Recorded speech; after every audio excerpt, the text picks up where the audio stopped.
Hello everyone and welcome back to the next installment of Fallout Wasteland Warfare, the second episode of Season 4. I hope you've been looking forward to this and are ready to go. You can get a little glimpse of the battlefield we're going to be using today to try and work out what we're doing. I'm very excited, I've been looking forward to it. We're good to go. We have some settlement mode stuff to cover finally, because we're actually playing as New Hope this week. So we'll cover what's changing for the season, where they are, just kind of as a settlement, and how we're treating some of the settlement stuff going forwards for at least this season, not necessarily ad infinitum. But we do have explore cards to do, we have all that stuff, so let's get that started before anything else. So here we have our absolutely huge deck of Explorer cards now. That's because the Nuka World Explorer cards are in here, the Forged in the Fire, Forged in the Flames, whatever it was called, Explorer cards are in here, so there are so many more options. Now, the settlement ended the last season with exactly 507 caps remaining. It is worth noting that because the area has become so dangerous, people are moving out. That's actually very relevant for what we're doing today. There's not as many caravans, there's not as many traders, people just can't risk going around the area because there's too many raiders and too many seemingly organised animal attacks. So, a lot of this season, New Hope will not be earning caps. So they have to be quite careful with the caps they've maintained. That said, one of the few ways they're going to be able to spend those caps is via some Explorer cards that will say, hey, you can pay these many caps and get something. We're also going no holds barred on trying to get stronger. As I tried the new factions, such as the Children of Atom last time, it became very obvious the Survivors are a very weak faction. They're obviously one of the first added to the game to kind of break the fourth wall a little bit. They're very weak. They die very easily, their weapons aren't that great. So we're making some permanent improvements to some of their gear. Not huge differences, just to be clear. Just little ones that I hope will just... because I don't want to go too far with it, and it's a very, very hard thing to gauge. But any good stuff we get from Explorer cards, I'm not going to be like, oh, that's too powerful. No, we're taking it. We're absolutely taking it, because I know what's coming. So, we can draw 2, we can re-roll 1, from what I recall. Let us break the deck randomly, and say, hey, our first Explorer card is National Guard Barracks. Draw 1 weapon card. Either keep the weapon card or give the weapon card to Lincoln and gain a weapon stand in your settlement. I believe we already have one because that's for storage. I'll talk about storage in the settlement when we get to talking about changes to the gear. I'm going to draw 1 weapon card. I actually have the Wasteland deck I curated last season. I have not made any changes to it yet. I will eventually, but not yet. And we'll go until we draw a weapon, which is right now. We have found a freezing combat shotgun. If we find good stuff, I'm saying we're keeping it. I'm keeping this. It's a unique one, so it doesn't take up space anyway. And it does ice effect. I'm not actually sure what that does in this game. Seems pretty powerful. We're absolutely keeping that, so there's 1 down. Second Explorer card. Let's cut the deck a couple of times and go here. A boxing gym. Draw 2 tactical boosts. Test perception and draw overdrive card. That would require me to look for it. Tactical boosts. They take up space. I'll re-roll that. And we'll just cut and go here. Recent tracks. Draw a creature card. You can choose it at choose a specific model on your side or a random non-friendly model to immediately resolve the... Oh, that's interesting. Yeah, let's do that. Okay, I'm going to have to go look out the creature cards, but yeah, so we might be able to get one of the enemies just savaged by wild animals today. Alright, slightly shiny, but here's our creature cards. So, draw a creature card. You can choose it a specific model on your side or a random non-friendly model to immediately resolve the card. So let's see. A big horner. Either roll with it, oh you're trying to dodge or get stunned, or find a position so the big horner can't headbutt. Well, we'll have to do the first option.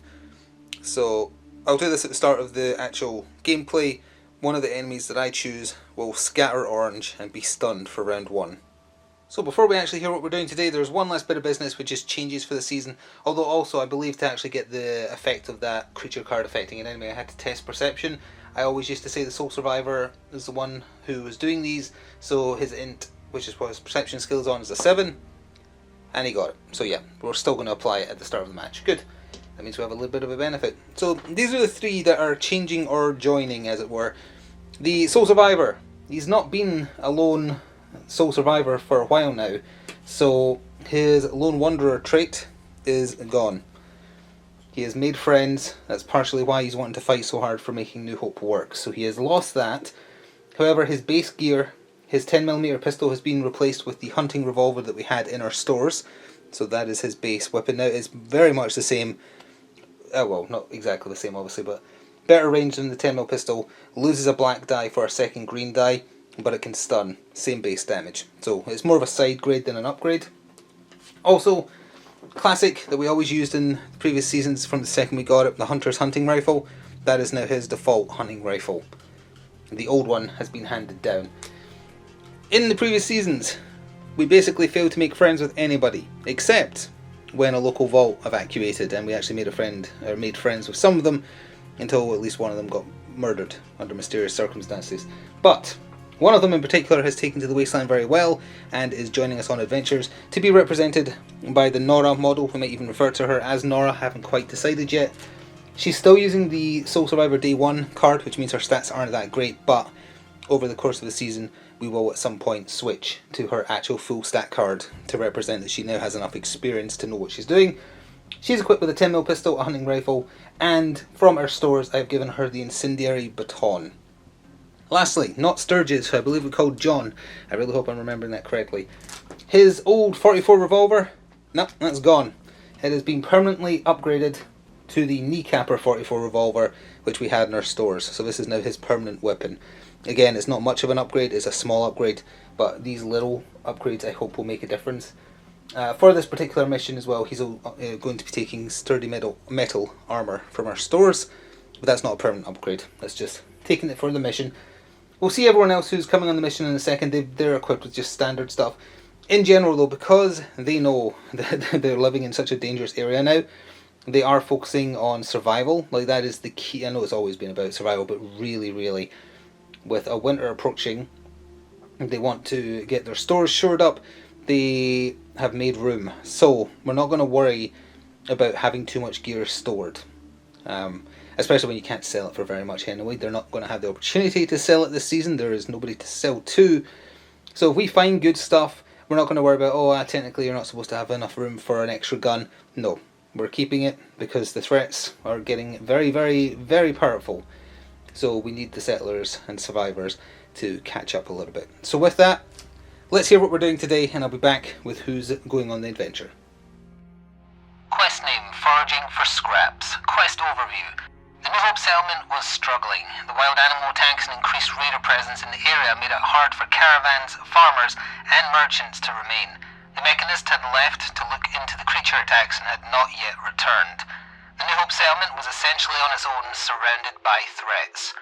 The settlement was growing their own food and had their own water supply, but machines needed maintained and stores needed filling for the winter months ahead. The group set out to scavenge whatever they could find from a now abandoned nearby settlement. And so that is what New Hope is faced with today. A new low for them. They're having to scavenge in an abandoned settlement that gave up because the area was too dangerous to try and find any and all supplies. We'll cover the actual gameplay mechanics in an overview in a moment. So, already talked about three of the people coming today. We have the Sole Survivor Loner, we'll need to find a new name for her really. Then we have the Day 1 version of Nora. Then we have, not Sturgis, John. And then we have Dogmeat, of course, who's equipped with just dog bite, that doesn't change. And then we have Pennyworth, the trusty Mr. Handy, who actually became a Mr. Gutsy over the course of the previous seasons with the improved stats and weapon selection to boot. Today he is bringing his SMG, his buzzsaw, and his flamer. So that about does it. After a brief word from my channel sponsor that helps keep all this possible, I'll be back and we'll show you how they're going to try and desperately win today for the supplies that the settlement needs. This video is sponsored by Noble Knight Games. Check out the video description below for an affiliate link that will take you through to their store, and it will help me out as well. Thanks. So, first things first, red distance in, bottom left corner as always, that is where our team is setting up, but if we just come this way a little bit we can get a better look at the overview of who we're actually fighting. On the table there's 3 radroaches, 1, 2, 3. There is 3 feral ghouls, 1, 2, 3, and there is a putrid glowing one kind of hidden underneath the scaffolding there. You'll notice a number of investigation icons on the map. There's 6 I believe, 5. There's one down here as well, which is just about visible. Those don't get flipped over, those just represent buildings that potentially have supplies. And when I say supplies, I don't specifically mean like items we loot from the Wasteland.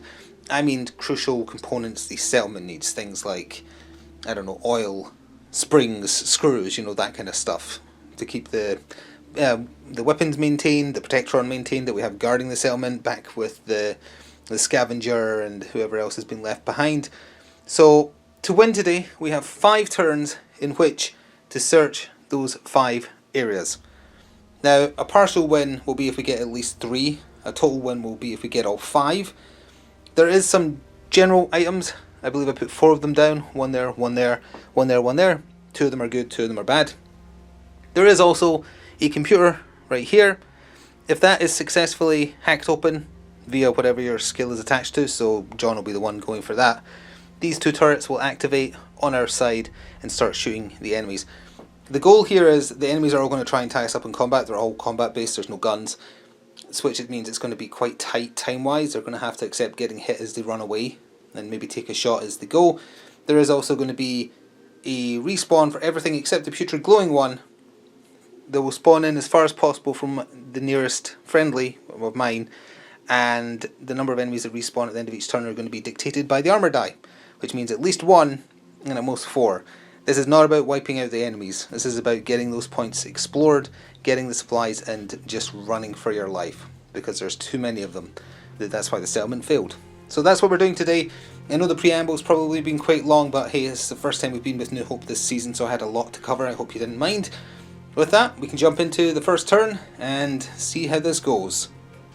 And the very first thing that's going to happen is I'm going to apply that big horner ramming these radroaches. I'm kind of hoping he randomizes over here into the open so I can just get rid of him instantly. So let's randomize which direction he's going. I go by the pointer when that gets landed. So unfortunately he's just going orange this way, which is 2 inches basically. I put him in more cover. But he does get stunned, so at least there's that. Well, I'm going to get the game started with Nora. There is more enemies than there are good guys, and if I'm calling her Nora, I guess I might as well call the sole survivor Nate, right? Because that's his canon name, and he's not really a sole survivor, and he hasn't been for a long time now. You can let me know if you're okay with that, and we can do that going forwards after this one. Either way, she is moving up, and she's going to fire that 10mm pistol into those radroaches, because from that angle she can see them. They will have cover, however, and she is rolling a black and a green die. It's about the best angle I can get. If we just move down a little bit, you can probably see what I roll. There we go. That is a 5 with double armor break. He gets +1 armor for being in cover. I don't know if 5 is good enough for the Sole Survivor Day 1. Let's see. Oh, just barely. And she actually shatters both armor. I'm going to need to go double check if the armor you get from cover is classed as super armor. I don't remember. It's been a while. If it isn't though, that is 2 damage of its 4 health, I think. Well, I was remembering correctly that it's just normal armor, so she did break both of them, but I was forgetting that you also get a -2 to your skill when shooting something in cover. So sadly, the shot actually missed, so no damage. Oh well. Well, I wasn't expecting the putrid glowing one to come out and play so quickly, but he was the first randomized enemy to activate, so he is just moving towards the threat. So double yell movement forwards. At the end of his activation, you're supposed to roll to see if he does a radiation burst. There is no enemies around him with which to get damaged, and there is no wounded ghouls with which to heal, so there's no need to do that. I'm going with the goodest of boys next, Dogmeat, who moves red, so he's as quick as Pennyworth. Everyone else is speed yellow for me, so they do have to kind of get a move on. He's moving up, and his charge distance is blue, so he can absolutely make it, and from here he can see the radroaches. So I'm just going to engage them. It means they're going to get 1 free hit on them after they shake that stun, but I just kind of want to leave them locked in combat so John and maybe someone else can sneak by. I need those turrets activated to have a chance, I feel.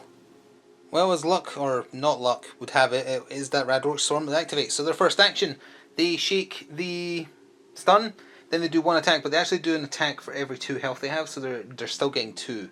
They only hit on 3s, it only does 1 radiation damage, although that's what Dogmeat is weak to. So 2 attacks technically, because he's full health. That's a crit fail, love seeing that for the enemies. And then 7 isn't good enough, would have broke armor both times, not that that matters, for radiation against Dogmeat. So good, fine. Doggo lives, he successfully manages to dodge. Forgot to mention, but he's taking a green as his charge bonus because he just needs to land a hit, really. I activated John next to move him up, leaving my 2 heaviest hitters left to go, Pennyworth and Nate / the Sole Survivor Loner. So he just moves yellow, I'm moving him up. Another whole turn is not going to be good enough to get to the console, I think. I don't think one yell move's not going to be good enough. So that is unfortunate, but he's getting there.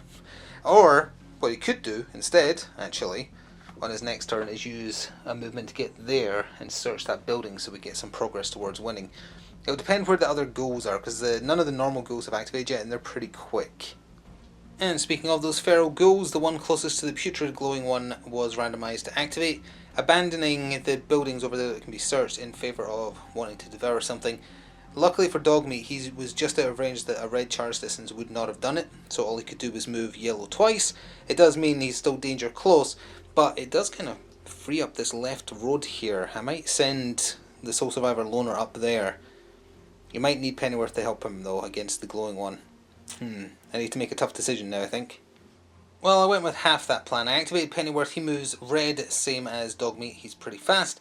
And I moved him up so he is the closest threat to the putrid glowing one in case that activates first before him next turn. It also means that, well actually if the ghoul over here activates it would still be Dogmeat, unfortunately for Dogmeat. But he's trying to just draw some aggro to hopefully let the softer targets get through. The second of 3 Radroach swarms randomly activated and moved up, and he is kind of getting in John's way, heading for Dogmeat who was slightly closer, but didn't have enough distance to charge into anyone. And then my final activation of the first turn, we have our Soul Survivor Loner / Nate, just moving up yellow twice. I'm sneaking him up. If it comes down to worst case scenario, everyone else gets tied up in combat, he could just kind of sneak around and do objectives. Remember, minor victory if at least 3 get done, but aiming for all 5. So it's going to be a bit of an ask. Survivors do get to interact for free if they go adjacent to something, so it's not like, oh yeah, I was going to say, isn't it only items? I guess we should technically count it as these as well because they're looking for items.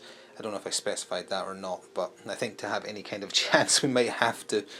We'll see. This is going to be rough. So now the 2 goals that haven't activated and the last Radroach Swarm activate. And with all their movements complete, we can just quickly cover where they ended up. In the centre of the map is becoming a bit unattainable.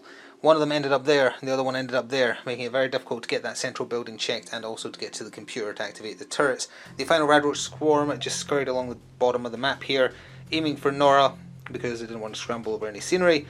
So possibly could be ignored, depending on how soon she moves.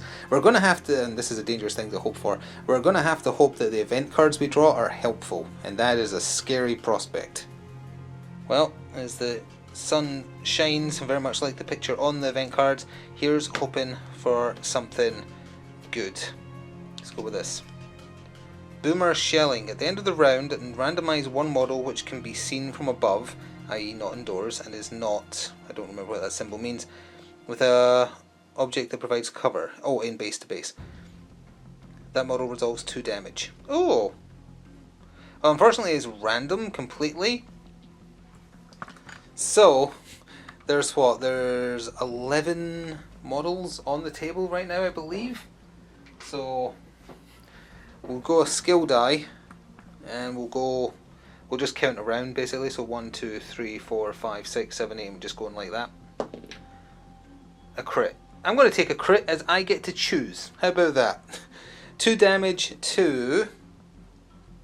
what would be the most beneficial? We're also not having to respawn anything because nothing died.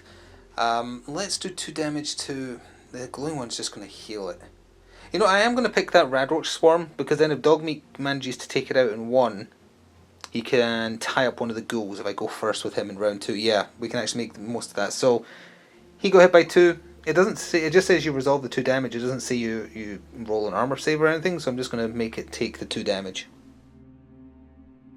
So the top of turn 2, I am going to go with Dogmeat. I'm going to try and take out those Radroaches. So Dog Bite Special is yellow, green, blue with the skill die, obviously extra green from the charge bonus. And I want to try and do this on the first hit so that he's free to use the second. And he's hitting on 6s, so it's a good chance.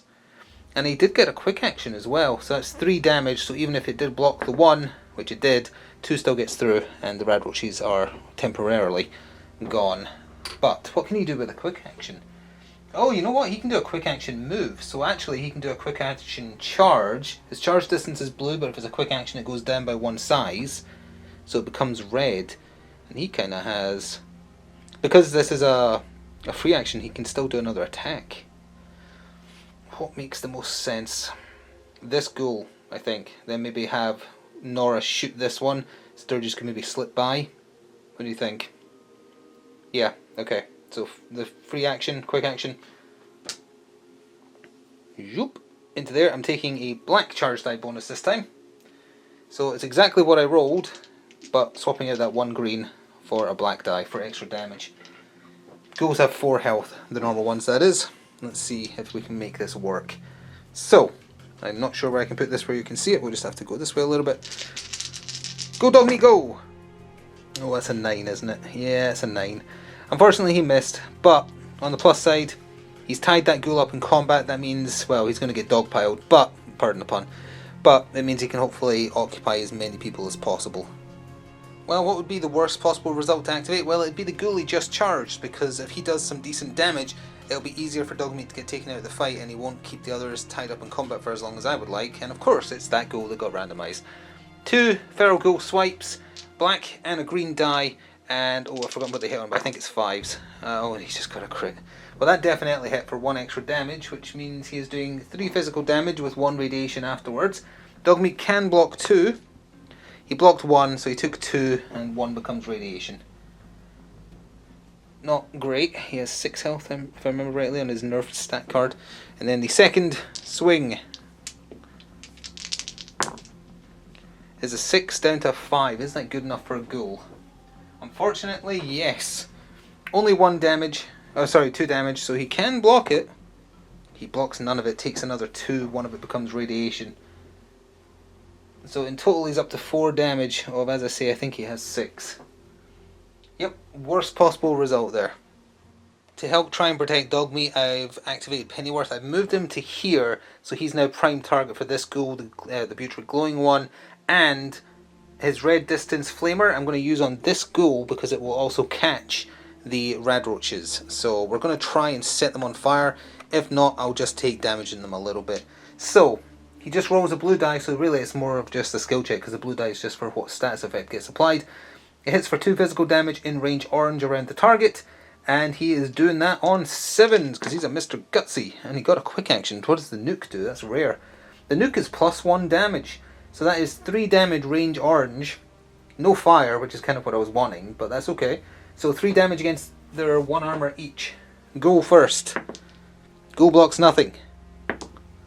Radroaches block nothing, so they both took the full 3 damage. That's excellent. I'll apply that in a second. What can he do with a quick action? He can prepare. Perfect. He'll absolutely do that because whoever's about to move, when they activate, he's going to take a shot at them with, well, if they charge into him, he'll smack them with his buzzsaw. If they're moving past him, he'll shoot them with the SMG. But yeah, that was a good result there. Orange is like 2 inches, so it's not going to catch anyone else, but I'll take that. That was a good result. Well, it was the ghoul right smack dab in front of him that was randomised to activate, so it charges him as its first action. He's going to swing as his second, but Pennyworth gets to use that prepare to attack with his buzzsaw, which is just yellow die. It's a quick action, so it's -2, so he's on 5, skill 5. So not as good, but hey, give it a go. He got a crit. Okay, well, Pennyworth, MVP. 2 damage versus 1 armor. Okay, blocks 1, takes 1. Oh, that's fine. Better than what I was expecting anyway. So there's 1 damage to the ghoul. Now, if it's an X, he's taking a black bonus. Nope, so he's taking a green for his charge die bonus. I usually do that off camera, but because we're filming. In a row, black, green, and then another green because of his charge bonus. Hitting also on 6s. Crit fail! Okay, Pennyworth is just exuding good luck right now. I wonder how long it will last. So we've got ourselves an interesting opportunity here because if I go with John, he could shoot at these wounded units here, and if he gets anything through on them, they're dead. The problem though is his base chance to hit isn't great. He's more a computer guy, so he's only hitting on 3s. But I think I'm going to try and just chance it. I know he needs to get to the computer, but the radroaches are blocking the way anyway. Well, you know what? We can shoot at the radroaches first. If he manages to take them out, then we can make a decision about whether or not he's going to skirt round Dogmeat and head towards the console. So with that chilling, it was chilling, wasn't it? Sorry, kneecapper. The kneecapper. If it gets a star on the blue, he breaks their ankles. 2 yellows and a blue, but as I say, poor skill unfortunately, and is only hitting on 4s. I think I said 3s. He's hitting on 4s. So let's just bring that down here and see what he does. He got a crit. Didn't get anything extra, but it doesn't matter because they only have 1 armor and he's doing 2 base damage, so sure. For the record, would that bottle cap have been the neck break, the foot break? No, stars. So, still got a kill. And he's gone and made me have to make a decision, because now I could either shoot at the ghoul. If he lands the hit on the ghoul's dead. That ghoul, I mean, specifically. He moves yellow. Ooh, this is one of those decisions that could be larger and more important than you would think. So, I mean, he would get to roughly there, and then he'd be roughly like here-ish. So he'd definitely get attacked by that ghoul. He doesn't have a high chance of doing a 4 or under in 2 hits. You know, I feel like they're shooting good for once. I'm gonna take the chance. I'm gonna have him shoot at the goal with his other action. A 5. It doesn't come down by anything. That's why you don't do that kind of thing. It's fine. He did okay. This does not bode well for Dogmeat, as that goal that John just failed to kill activated, charged into Dogmeat as his first action. Got a black die as a charge bonus, getting an extra green die for another goal already being engaged, and he's hitting on 6s. This is a really good hand to roll. If they wanted to roll another crit fail, I would be much obliged. That would be pretty nice. Shouldn't say that kind of thing before rolling, but... Oh, an 8 comes down to a 7. It's not good enough. Haha! Very nearly flipped him off there. Can't do that on this channel. But that's what he deserved. Well, I'm being a bit risky with Nora, and she is just moving twice. I thought about shooting the Radroaches that are just out of screen down here, but I'm okay with them getting into combat with John, and then him kind of pulling away from them. I hope I might be making the wrong decision because they're at full health, so they're hitting 4 times per 1 attack. But I'm going to take that chance. Nora is moving up there. She wasn't quite fast enough to get to that location to use her Survivor special rule to just search it for free. From what I remember, it only counts human survivors, so Dogmeat and Pennyworth can't do that. I think that was the ruling on whether or not they can do that. I also totally forgot about the named characters having super armor at the start, although really that would technically be... Well, technically it would be everyone, except Pennyworth, because robots aren't allowed. I did forget. We'll just carry on as is, keep the tension up. It is meant to be a get in, get out mission, so maybe they didn't have full time to prep, but I'll try and remember that going forwards next time. Next time it won't be the exact team, but either way. That's also why I didn't bring power armor. I forgot to mention that as well, because it is just like a smash and grab. They didn't want to make a lot of noise. They didn't realise there'd be so many ghouls already inhabiting the area. But either way, that's where Nora moved, and now we'll randomise another enemy. Here comes a potentially nastier hit as the Putrid Glowing One activates, and Pennyworth was the closest threat, went right into combat with him, taking a green die as his charge bonus, so we'll pull back, zoom down. His normal swipe is 2 black dice, green for charge, green for outnumbered bonus, and he hits on a mighty 7. Oh, doesn't that mean he gets an extra black die if there's 7 plus? Yes, it does. So actually he's rolling 3, that's very scary. And he hit, but only barely. 2 extra damage, oof, that's 4 damage. And 2 armor break. So all he's got left is his 1 super armor, so I don't need to roll anything. So the super armor counters that. 3 damage gets through, 1 of it would convert to radiation. That doesn't happen because Pennyworth is immune to radiation. But he's certainly not immune to taking 3 damage. That's pretty nasty. At the end of the turn, we'll have to roll to see if he does that radiation burst. Again, it won't affect Pennyworth, but it will heal the other ghoul. Star. And it needs to be a bottle cap, which I actually think is more likely than the star, so got lucky there. I was waiting for my chance to slip by with the Soul Survivor Loner, and that was it. I wanted to wait until the Putrid Glowing One definitely was with Pennyworth. Remember, as a Mr. Gutsy, he is tankier than he used to be. He has 8 health, but he did just lose 3 of it in 1 swipe from that nasty Putrid Glowing One. So he's not going to hold it for long, but if he can just hold it for like 1 more turn, I can just go from objective to objective with him while everyone else is kind of keeping them busy in the middle, and we'll at the very least get our minor victory, which is good in the long term for the settlement, because although there's no viewer choice things, there's no spending caps on settlement upgrades because they can't get the materials from anyone to make them, there is some subtle stuff, let's say, that I am privately keeping track of that I cannot reveal the purpose of, but just hope that New Hope does well in their missions this season. And the final activation of round 2 was that other Radroach swarm who were around the barrels here, so although they were in charge distance for John, they first had to see him. They don't have that rule that dogs and mole rats, I think, have. where you don't need line of sight to initiate a charge. So they first had to move, then charged, meaning their whole turn's been used up. They took a black die, selected randomly as their charge bonus, and they'll try and use that next turn, assuming they get to activate first. And that takes us to the event. And here we are. So, it's looking less and less likely the play of getting to the computer to turn the turrets on is going to be the thing we have to do to win. I think I've just got to make the Sole Survivor and Nora just kind of gun it and everyone else be the sacrificial lambs. Not the most ideal or elegant of solutions to the problem presented, but it might work. Anywho, we also have to roll for how many enemies are respawning. Let's go for, let's just go for you. Slippery. Models do not receive charge bonus markers for charge or battle cry. Other effects of charge and battle cry are unaffected. Okay, so you don't get the green or the black charge die marker. Okay, it's worded very strangely. Other effects of charge are unaffected. What other effects would there be? I don't know. But no charge die bonuses for this one. So it is the top of turn 3 of 5. I think a major victory is looking exceptionally unlikely. I think we've got a very strong chance of getting the minor, though. First, though, there is dead enemies. They are not the putrid glowing ones, so they do respawn, because we are fighting an unlimited horde, essentially, here. How many are coming back? Both rad roaches that died are coming back. They are coming in at the corner down here where we appeared, so they will have activations. I'll put them on the table after we're done with what we're doing. And what we're doing is, I'm going with Dogmeat to try and make him do some good before he inevitably goes down this round, I feel. So I'm going to try and take out that ghoul that has 1 health left with one of these dog bites. That'll do it, as long as he doesn't... Oh, he can't fully block it. Yeah, he's only got 1 health left, so there's no need to roll. Plus he broke his ankle, I think. Either way, the ghoul is gone. The ghoul will not be one of the ones to respawn, because he died after that roll for respawns happened. And then he has another action, so I might as well just bite the other ghoul he's in combat with and get him before he gets... Oh, that's good enough, actually, yeah, sorry.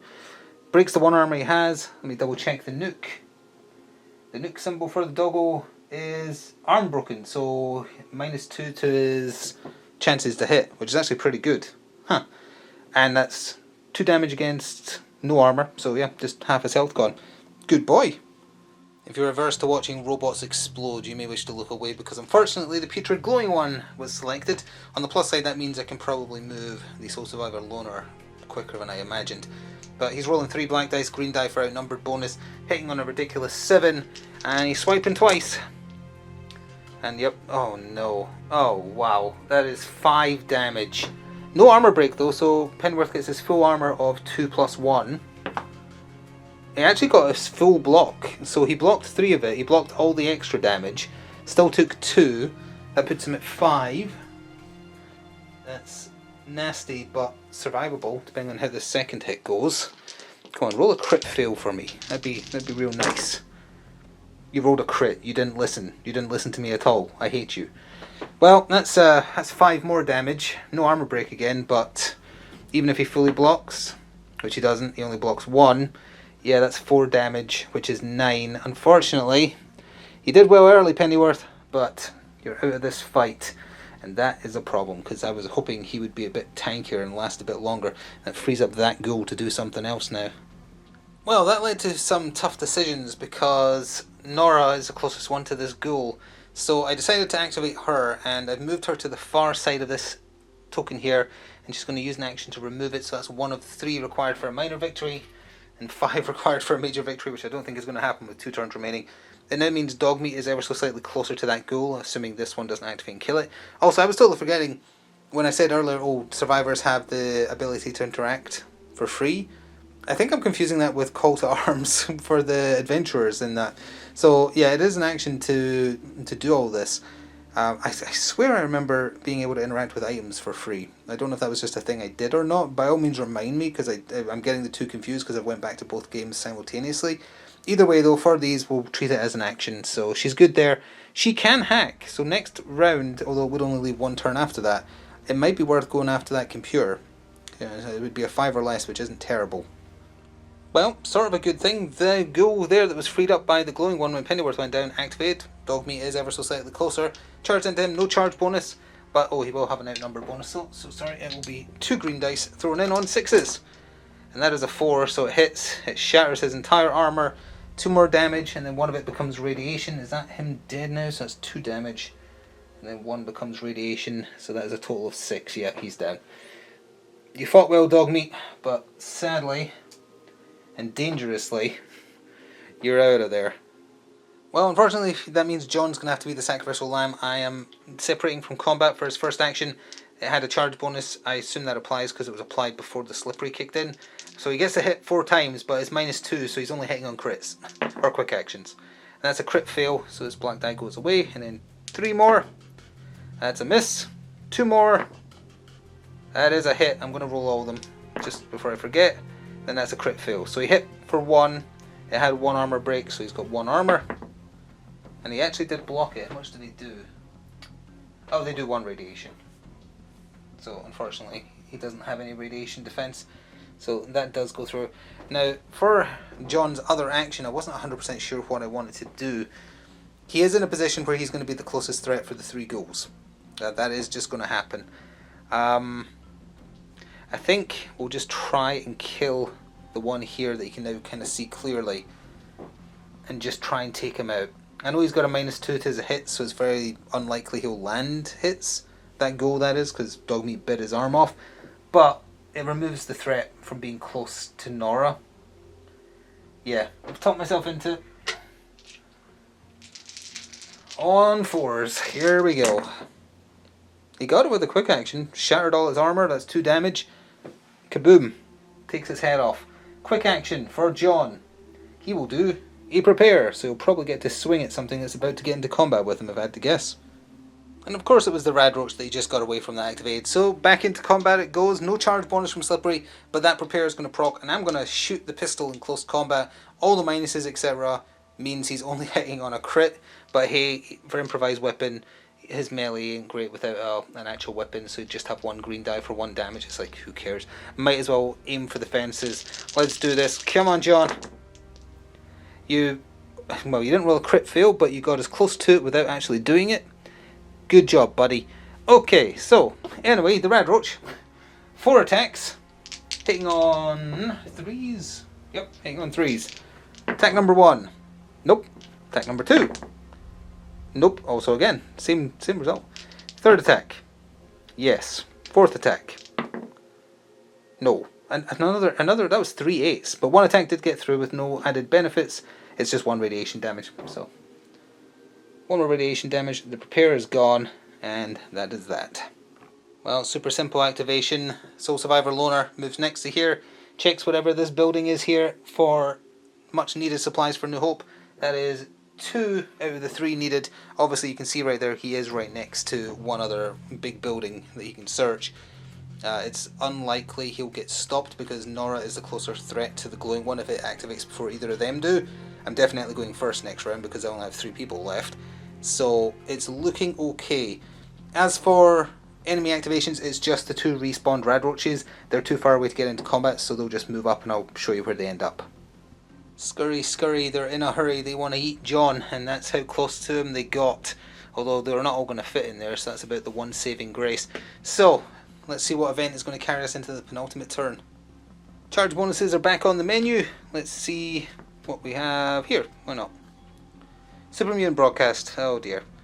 Yeah, this is the... Yes, it's a trick. You're trying to trick them. AKA, nothing. You know, let's just roll the armor die here. Up to 2 ghouls can respawn. And oh boy, both of them came back. Top of turn 4, I'm going with the Soul Survivor. I am securing that at least minor victory. Going to this huge building here, taking up the entirety of the rest of his turn, exploring it, finding crucial supplies for the settlement that they just need to exist. And that is his turn. And that does at least mean we're going away with a sort of win today, because with 1 turn remaining, I don't think it's going to be possible to get the other one. If Nora gets tied up in combat by anything, it's definitely impossible. Even without that, 2 yellow moves probably isn't good enough to get to the final marker. But we shall play on. Well, about the worst possible result happened because the putrid glowing one activated and charged into Nora. He's taking a black charge die bonus on top of the 2 he rolls base plus another one for being 7+ strength. So this is really, really gonna hurt. It's a Grognak special right here. So this is not going to end well for Nora. Hitting on what, 7s? Crit fail. No, he definitely hit, unfortunately. So that is 4 damage against Nora. who has 2 armour. 3 physical armour actually, even on the day 1 card, surprisingly. Well, blocks 2, so the 2 I just knocked by accident and gets blocked. 2 other armour gets through, and then we have to see if he does a radiation burst on a bottle cap. He does, so that's 1 radiation damage. Doesn't heal anybody, because it doesn't heal himself either. Yeah. Okay, 2 damage to Nora, but more importantly that keeps her stuck in combat. Well, you see, every inch of movement here matters. There is a potential chance that if she gets away here and lives, there's a chance that all bits will get examined, all 5. So she has to survive a swing at -2, of course, with 3 black dice, so that is 5s. And we'll see how it goes. So let's pull back, see the dice tray. It's a crit. It is only 3 damage. She can survive that, no armor break, so she actually blocked 2, took 1. And that means she's up to 2 damage, so I'll just replace that. Now let's see how far she can actually move. Pulling out of combat is 1 movement size less, that's why there's orange there if you're curious. And I'm not going for the computer, I'm going to just move. And she's going to move yellow this direction, precisely. And there we go. And now, just for the theoretical final turn, it does mean she's close enough. Look at that. There is actually a chance as long as something else doesn't tie her up in combat. While that is all happening, it's basically just watch the monsters eat John. Now, starting with that ghoul who has engaged him, taking a black charge die bonus, extra green for outnumbered. On 6s, oh, he crit failed. So you're saying there's a chance. So there's really, I don't know why I cut there because it's just enemy movement now. These 2 Radroaches can't get into combat from here. They could technically do a climb test, but they're going to scurry around. And the ghouls that appeared in the bottom left corner will just have to move up twice as well. I'll show you where they end up after that. But it really just comes down to this Radroach smacking John a little bit. So we're just going to cut straight to that, because that's the one thing that matters, and then we'll go to the end of the round, honestly. So 4 attacks, and that's a crit fail for the number 1 attack. That is a 4, it's a 3 or less, right? Keep on to double check. It is a 3 or less, so that's also a miss. Attack number 3 is a 4 again. Oh no, it came down by 2. It did hit. 1 more radiation damage. And then, 4th and final, it hits, it's another radiation damage. Oh, and that's him down, I think, isn't it? Oh wait, no, Sturgis is sorry, not Sturgis, aka John, is a bit sturdier. He has 7 health. Normal survivors only have 4. So yeah, he's holding in there, but they're just going to gang up on him. And at the end of the penultimate round, that is where the 2 respawn ghouls appeared and ended up, and that is where the 2 other Radroaches who were not engaged ended up. Let's go to the event. Well, it all comes down to this. Let's go for you. Recruitment beacon. This sounds suspiciously like nothing. The willing, this is Jessica. If you need somewhere warm and dry and are willing to work for your keep, come to the source of this beacon. Saints Park welcomes the willing. This is Jessica if you need ... Nothing. Nothing that helps us anyway. So of course we're beginning the final turn with me activating Nora, because we already know she can get here, she can search this building, and boom, we're done. Now there is a bit of an issue. John is obviously getting mauled to death by whatever activates, fine. The problem is with the Soul Survivor Loner, aka potentially Nate, up here, 1 yellow move for him is not enough.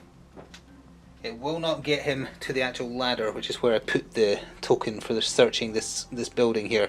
You see it does come short, so you would need to use both movements to get adjacent to it. So I'm going to leave it up to you, because I feel like I am forgetting a rule somewhere where survivors can do this. I don't feel like I'm mixing it up with Call to Arms, but maybe I am. But I will leave it up to you. Either way, we've done at least 3, so we're getting what I'm classing for what I'm keeping track of as a minor victory for them getting enough supplies. But I'm going to leave it up to you to actually decide, do you want to count this as a major victory? Because during his turn, sure, he moves there. Oh, he can't quite get there. He uses his other action to move. Oh, he's adjacent to it.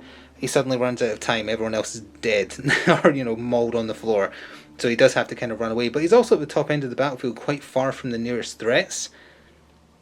I'll leave it up to you. I feel like if the turrets were on, I would have definitely said yes, he would have had enough time and we'll definitely count it. But because I didn't get those turrets on, I'm leaving it up to you lot to decide. We don't really need to roll for who gets the honours of mauling John to death down here, because look at him, he's surrounded by enemies. So I don't think we really need to do that. I think we can just call it there. We have our minor victory for sure, and then it's up to you lot whether or not this counts as a major victory. You can let me know in the comments. Just quickly before we end today, I thought it might be a good idea to update you on what did stay in New Hope's storage at the end of the last season, so what we are keeping in general and what we have access to. Obviously, in hindsight, I probably should have brought a missile launcher rather, for some of the AoE damage. That would have been very helpful, although I'm not sure if we have anyone who's particularly good at heavy weapons. But either way, we have the sturdy metal armour that was on John this round. That isn't classed as part of his gear. The upgrades I talked about, those are now permanent for, like, Nate, if we're calling him that, for John with that kneecapper 44, that kind of stuff. These are still, anybody can use them that come along on a mission. So sturdy metal armour, we have some Nuka Cherry, we have a Power Fist, we have 2 sets of T60 power armour, we have some Gecko backed metal armour, got a laser rifle with throwing spear, a dissipating armour mod. Actually, I could probably go on the Soul Survivor because he has the armourer perk, so we should probably put that on him, although he's not wearing armour, so I think that's why I didn't. We have a trail carbine, we've got the missile launcher, which was the big find last season I think. We have a gauze rifle that I absolutely should have remembered to bring as well. We've got the fire axe, we have an incendiary assault rifle with classic, we got that really early.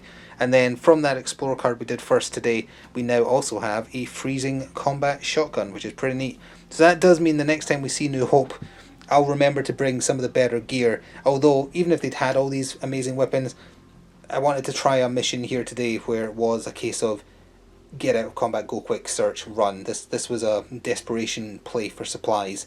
It wasn't a wipe out all the enemies, you're done type affair. And that is going to conclude the second episode of Season 4. I sincerely hope you enjoyed. Showed us a little bit of the situation New Hope is in. No friends, surrounded by threats.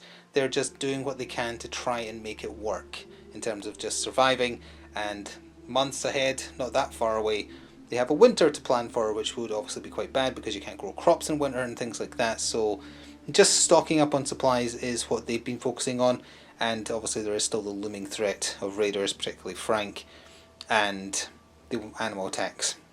But that's for another day. So thank you very much for watching. I sincerely hope you enjoyed as I continue to experiment with different types of missions and who's coming on what and what equipment gets brought, although next time I will I'll bring some of the better gear now that I've remembered that it's there. And yeah, I hope you enjoyed. Please do remember to show your support for this series. A lot of work does go into producing it. And come back next Friday or next Thursday if you're a channel member to see the next episode. If you did enjoy especially, please consider liking, subscribing, commenting, pressing that thanks button, all that good stuff. Or check out my channel sponsors. They do stock Modiphius stuff. In fact, I just bought some Modiphius stuff from them. So they do definitely hold both this and Call to Arms. Enjoy the rest of your day though, and I'll see you in a week for the next episode. Until then, ta-ta for now.